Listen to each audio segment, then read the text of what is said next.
May in-order pala tayo ngayon. Fire hose daw. Nilalagay sa submersible pump. Buksan natin. Fire hose. Hoping po maganda po siya. 10 meters po. The 1 inch saka 2 inches po siya. Let's go. Buksan po natin. Buksan natin. Fire hose na nilalagay sa submersible pump. Hose po siya, hose.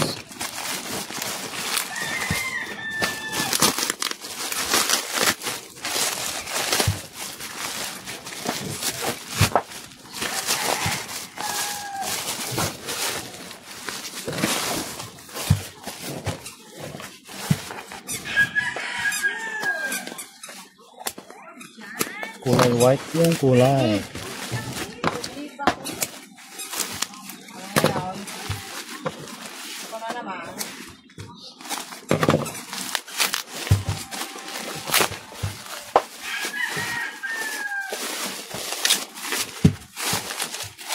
Opo.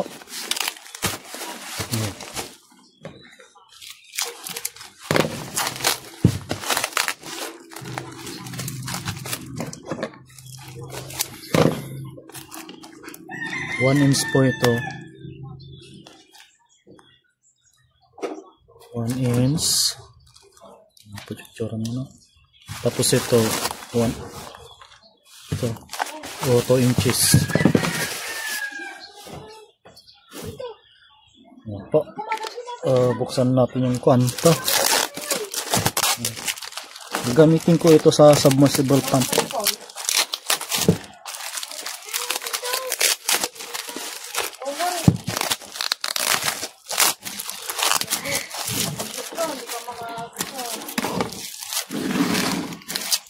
Tapos i-compare natin sa plastic hose.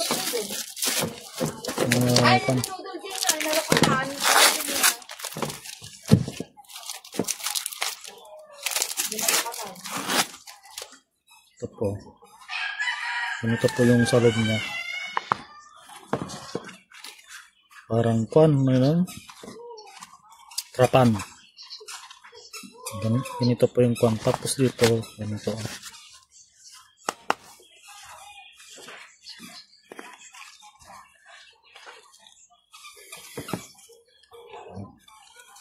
Tapos ito 1 inch.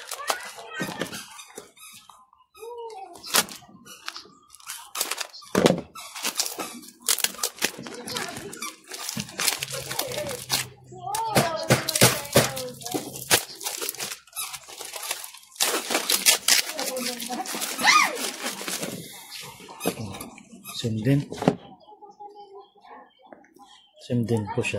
Black.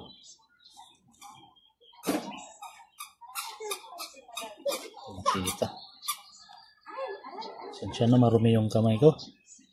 Kasi nagkonpo ko ng buto.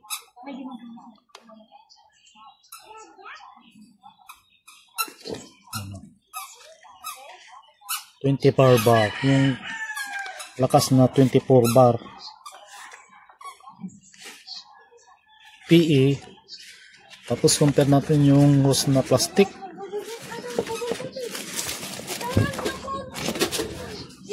Plastic.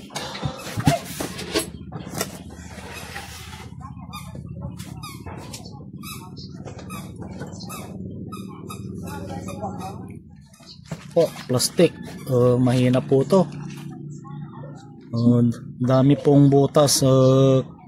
Kabibili lang po. Dami na po siyang butas. Manipis lang po siya. Actually kasama sa submersible pump po ito, pero nung tinis ko marami pa siyang butas dito. Nag-request ako ng refund kay Seller. Naka-refund po ako ng 200. Kaya I decide na kumuha na lang ako ng iba kasi ito wala na to. Pangit po ito. Kaya pag bibili kayo ng ganito, wag nyo na po ituloy. Sayang lang po yung pera nyo. Ito yung the best kasi may ply po siya. Let's try natin sa submersible pump. Ayun na. Mabigat.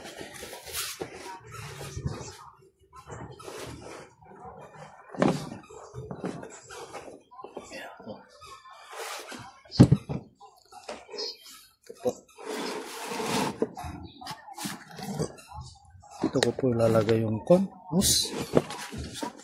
2 inches. Pang 2 inches po kasi ito.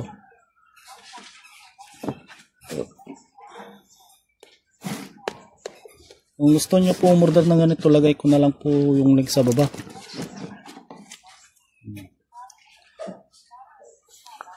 With ply. Try natin kung kasya.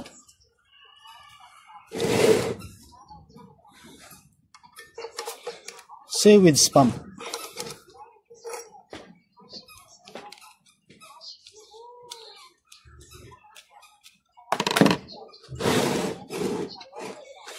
Inches.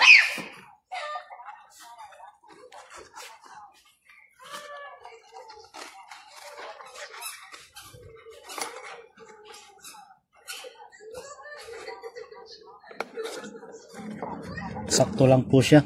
2 inches po. Seaweed pump. Seaweed pump po ito. Pwede gamitin sa sa mga septic tank.